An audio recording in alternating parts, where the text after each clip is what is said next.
there. Subscribe to my channel. And also press this bell icon.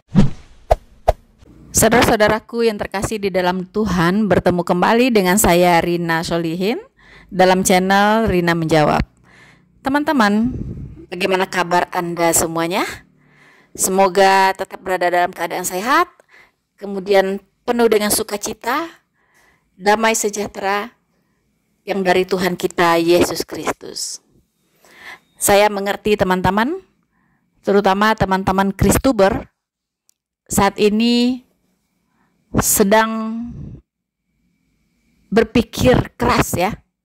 Mungkin teman-teman semua sedang berpikir keras begitu. Dengan ditangkapnya Bapak Yusuf Manubulu, membuat sebagian Kristuber saya lihat menjadi agak ciut begitu. Ya, nyalinya. Saya mengikuti teman-teman, ya. Ada juga yang ciut gitu. Teman-teman, kita tidak boleh patah semangat. Ya, kita tidak boleh melemah. Kita tidak boleh putus asa. Kita tidak boleh sedih. Tapi harus semakin giat menjelang hari Tuhan yang semakin mendekat. Semakin giat memberitakan Injil. Tetapi mungkin dengan mempelajari cara main para polemikus yang di seberang sana dan cara main orang-orang mayoritas yang mengkonsumsi channel-channel yang ada di YouTube ini, konten-konten yang ada di YouTube, terutama dari polemikus dan Kristuber, kita sadar bahwa kita hidup di tengah-tengah serigala. Ya, kita adalah domba-domba yang hidup di tengah-tengah serigala, teman-teman. Untuk itu, kita harus cerdik seperti ular dan tulus seperti merpati.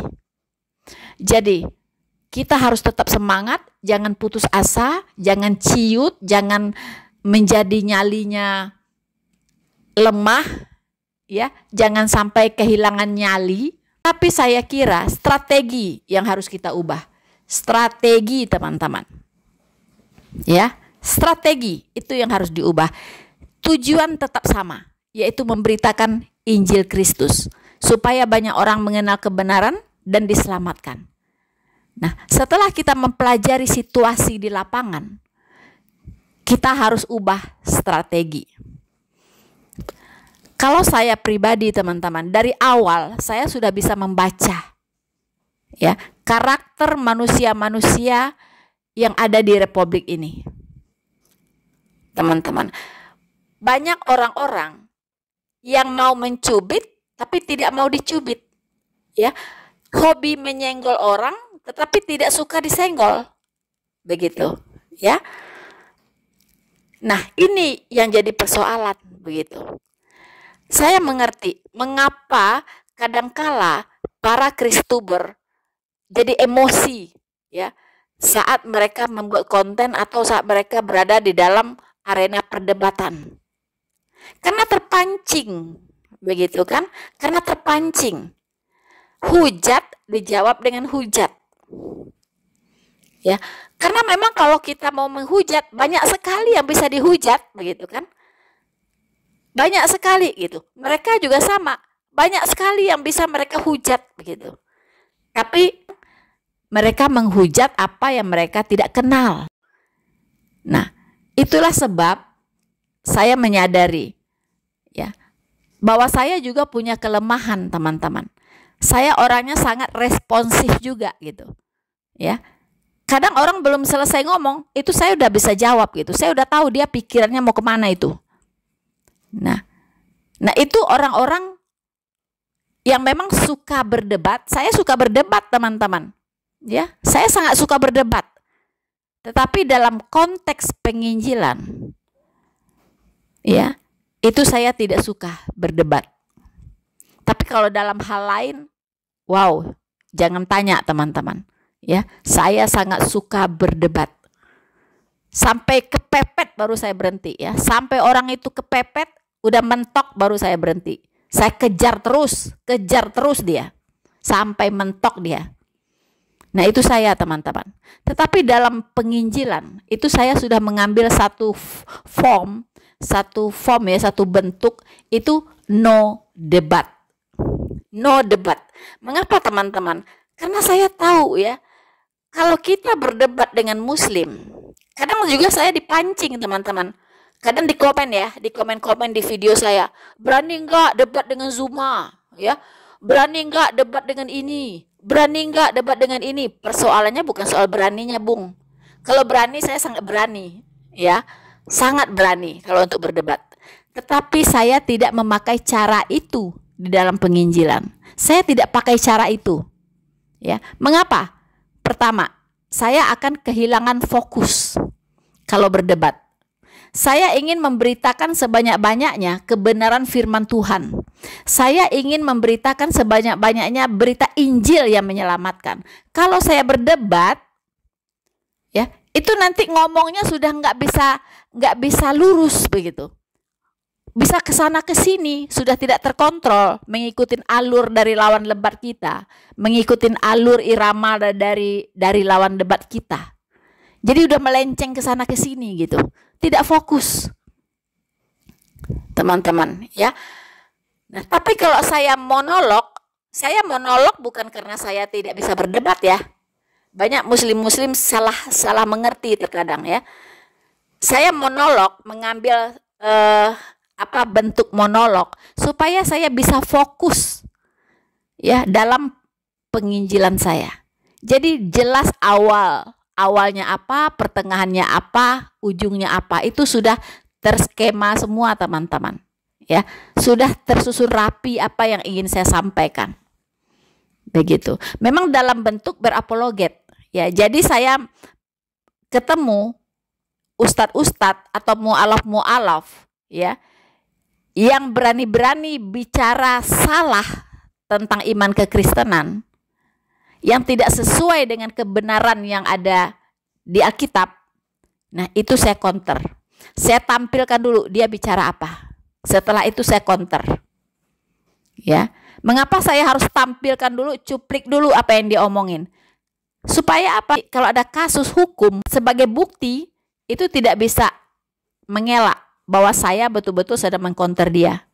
Dia yang duluan ya menghujat Tuhan saya. Dia yang duluan, karena dia menghujat Tuhan saya, karena dia menghujat Alkitab saya, karena dia menghujat iman saya, karena dia menafsirkan iman kekristenan, menafsirkan ayat-ayat yang ada di Alkitab saya secara salah, maka saya harus counter. Jelas dasarnya, jelas masalahnya, teman-teman. Ya, tetapi kalau debat ngawur ngidul sana sini, ya kan, menang suara besar saja, tapi isinya 0, 0, begitu, teman-teman, ya. Karena ada orang debat seolah-olah dia orang hebat karena menang suara gitu, tapi isinya 0 besar. Nah, jadi saya sudah mengambil satu form dalam penginjilan, yaitu monolog, dengan cara mengcounter orang-orang yang bicara serampangan, yang tidak tepat, yang nyeleneh, ya, yang fitnah, ya, yang membuat narasi-narasi sendiri, menafsirkan secara salah tentang iman kekristenan, tentang ayat-ayat Alkitab dan sebagainya. Nah, jadi ke depannya mungkin kita harus berubah. Jangan lagi pakai perdebatan untuk penginjilan, teman-teman. Nggak ada gunanya. Ya, saya dari awal sudah tahu mengapa saya tidak pilih berdebat. Pertama, standar kebenaran yang kita pakai dengan standar kebenaran yang dipakai oleh saudara kita yang di sebelah sana itu beda, begitu. Ya, beda. Standarnya saja sudah beda. Lalu apa yang mau diperdebatkan? Tidak ada. Ya, sampai kiamat pun itu tidak akan pernah ketemu. Tidak akan pernah ketemu. Misalnya bicara tentang Yesus Kristus. Mereka bicara Yesus Kristus, tetapi di kepalanya itu Isa Al-Masih yang ada di kitab mereka. Itu nggak nyambung gitu. nggak nyambung.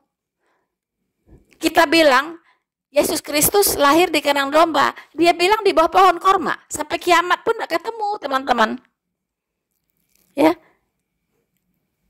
kita bilang Yesus Kristus mati disalibkan untuk pengampunan dosa, mereka bilang nggak ada penyaliban, masa Tuhan disalib? Jadi please deh, nggak akan pernah ketemu kalau berdebat, hanya mendatangkan masalah, membuat sakit hati, membuat permusuhan. Ya, apalagi kalau pakai keluar kata-kata yang menyakitkan, ya, amarah, saling memaki, begitu, ya, saling menghujat. Nggak ada hasil yang diharapkan gitu. Apa hasil penginjilannya melalui debat? Nggak ada. Ya, karena masing-masing pihak itu bukan mencari kebenaran, tetapi dalam perdebatan itu yang dicari adalah pembenaran. Ya, you berpendapat nih satu pihak berdebat, dia ingin mempertahankan pendapatnya. Ya, lawan debatnya juga sama. Lawan debatnya ini juga ingin mempertahankan pendapatnya. Begitu. Bukan sama-sama mencari yang benar yang mana ya, bukan. Itu mah diskusi. Kalau diskusi enak, tapi kalau debat nggak akan pernah ketemu. Nggak akan pernah ketemu, teman-teman. Ya, saya juga tidak menyangkal ya. Kalau misalnya orang benar-benar melepaskan keegoannya, mengosongkan gelasnya, ya, para pendengar, para pemirsa yang mengosongkan gelasnya saat mendengar perdebatan, dan yang berdebat itu memang profesional, minimal satu pihaknya, minimal ada yang profesional dari kedua peserta ini, begitu. Itu orang masih bisa belajar dari sana kalau dia kosongkan gelasnya. Tapi kalau dia udah pasang kuda-kuda juga, udah memihak, oh pasti ini yang benar nih, itu pasti salah, wah itu mah salah semua yang diomongin. Nah, nggak akan ada hasil, ya kan? Nah, jadi lebih baik jangan berdebat, itu pertama.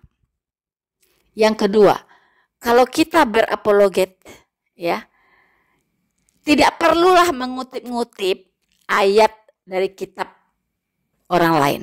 Mari kita beritakan Injil saja. Waktu rasul-rasul memberitakan Injil, itu kitab lain nggak ada kok. Baru ada perjanjian lama doang. Ya. Waktu para rasul hidup dan mereka menginjil kemana-mana. Banyak yang bertobat terima Yesus. Dan mereka tidak pernah mengutip-ngutip kitab lain. Memang nggak ada gitu. Yang mereka sampaikan murni Injil. Dan itu yang membuat orang bertobat. Jadi teman-teman, mungkin strategi ini yang harus kita pakai. Kita tidak perlu menyenggol-nyenggol mereka. Kita beritakan saja kabar baik. Kabar baik. Ya. Seperti saya, berapa banyak video, udah ratusan video saya. Ketika mereka menyerang kekristenan, itu yang saya pakai standar kebenaran satu-satunya untuk menjawab mereka, itu adalah Alkitab. Hampir tidak pernah saya mengutip ayat-ayat dari kitab mereka. Ya. Hampir tidak begitu. Saya selalu menghindari untuk mengutip ayat-ayat dari kitab mereka.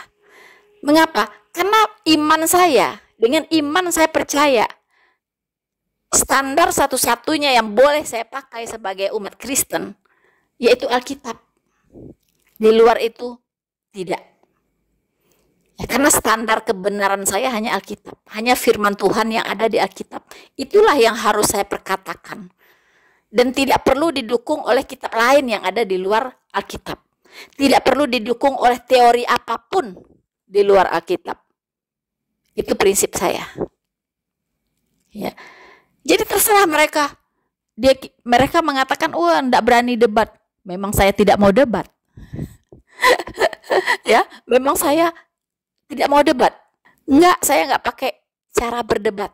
Karena enggak akan ada hasilnya. Ya. Apa yang mau diperdebatkan? Standar kebenarannya berbeda. Apa yang diperdebatkan? Begitu. Ya ada malah nanti berantem, ya kan? Berantem ujung-ujungnya. Dia tidak akan pernah mengakui apa yang saya katakan, dan saya juga tidak akan pernah mengakui apa yang dia katakan gitu. Karena beda standar. Ya teman-teman ya. Nah itu. Jadi untuk teman-teman Kristuber, semangat. Terus semangat. Ya. Injil harus terus diberitakan. Semakin gencar. Mengapa? Supaya Tuhan Yesus kita cepat datang. Israel katanya mau membumi hanguskan penginjilan di sana. Ya, bahkan 2 orang dari parlemen, dari kelompok Yahudi Ortodoks itu mengajukan rancangan undang-undang untuk menentang penginjilan. Ya, tidak boleh di Israel menginjil. Bahkan bisa dikirim ke penjara. Kalau menginjilin orang dewasa itu 1 tahun penjara. Kalau menginjili anak-anak itu 2 tahun penjara. Begitu teman-teman. Ya. Dari dulu 2000 tahun yang lalu sampai hari ini masih sama. Ya, masih sama. Iblis itu tidak mau Injil ini diberitakan, teman-teman. Dia pakai banyak cara untuk mensabotase pemberitaan Injil. Dari 2000 tahun yang lalu. Dia tidak mau orang mengenal Kristus. Dia tidak mau orang diselamatkan. Teman-teman. Ya. Tidak rela iblis ini orang mendengar Injil dan diselamatkan. Tidak rela. Dia punya banyak cara untuk mensabotase Injil. Mensabotase pemberitaan Injil. Saya baru tahu ya bahwa di Israel itu rabi-rabi Yahudi itu sengaja ya membuat peraturan itu Yesaya 53 itu tidak boleh dibaca oleh orang Israel. Saya baru tahu teman-teman sampai segitunya. Padahal itu kitab mereka, Perjanjian Lama ya. Itu kitab mereka, tetapi Yesaya 53 itu mereka kunci. Mereka kunci rapat-rapat. Saya tidak tahu bagaimana caranya, apakah mereka robek ya, apa mereka buang itu bagian Yesaya 53 itu supaya tidak dibaca oleh orang-orang Yahudi, orang-orang Israel. Saya tidak tahu. Ya, pokoknya nggak boleh aja dibaca itu. Entah apa caranya, ya. Mengapa teman-teman? Karena Yesaya 53 itu adalah Injil dan digenapi di kitab Injil di Perjanjian Baru secara akurat, tidak ada yang meleset.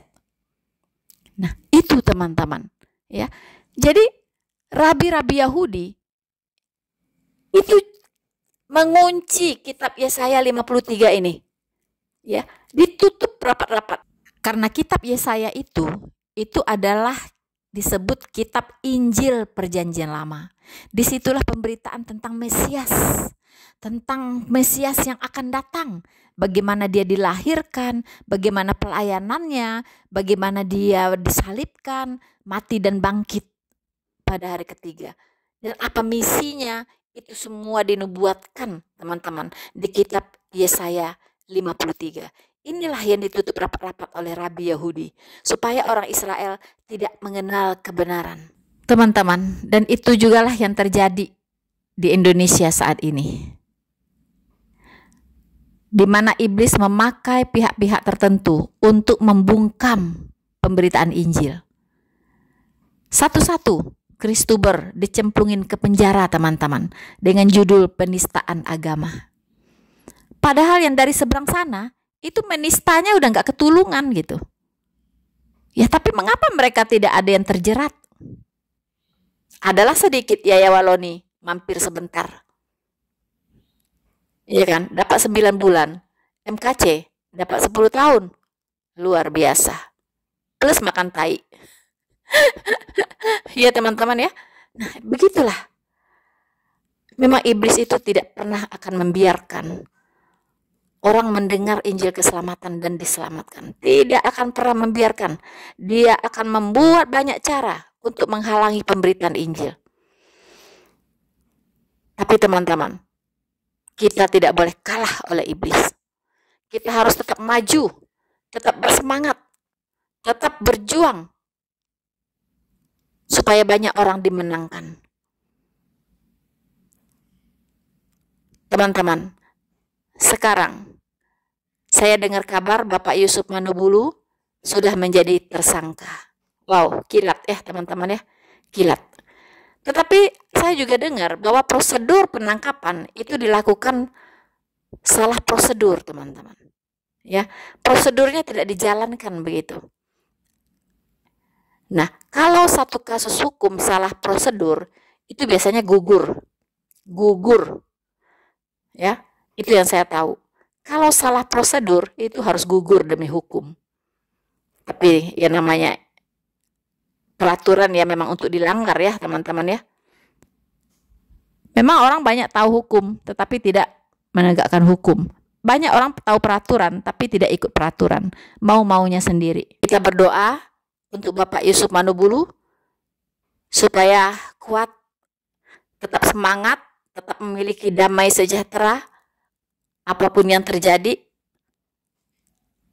Dan ingat, penginjilan akan semakin membahana di Nusantara ini. Tertangkapnya Bapak Yusuf Manubulu, MKC, dan lain-lain, itu tidak akan melemahkan semangat para Kristuber. Akan terus menggemakan Injil sampai Tuhan Yesus datang kedua kali. Teman-teman, dalam kesempatan ini, saya ingin sekali membagikan, ya, membacakan beberapa komentar dari para pemirsa yang menanggapi tentang penangkapan dari Bapak Yusuf Manubulu. Semoga ini bisa menambah semangat kita semua untuk terus memberitakan Injil. Nama-nama para penghujat-penghujat kekristenan, ya memang dunia ini milik mereka. Mereka yang berasal dari dunia itu akan dikasihi oleh dunia. Dunia akan mengasihi mereka karena mereka berasal dari dunia. Kita yang berasal dari Allah itu dibenci oleh dunia, akan mengalami aniaya karena kita tidak berasal dari dunia.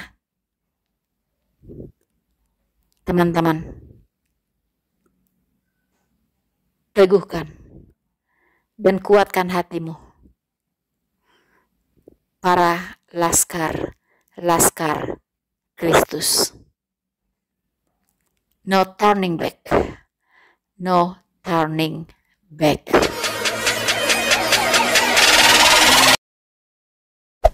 Hey there. Subscribe to my channel. And also press this bell icon.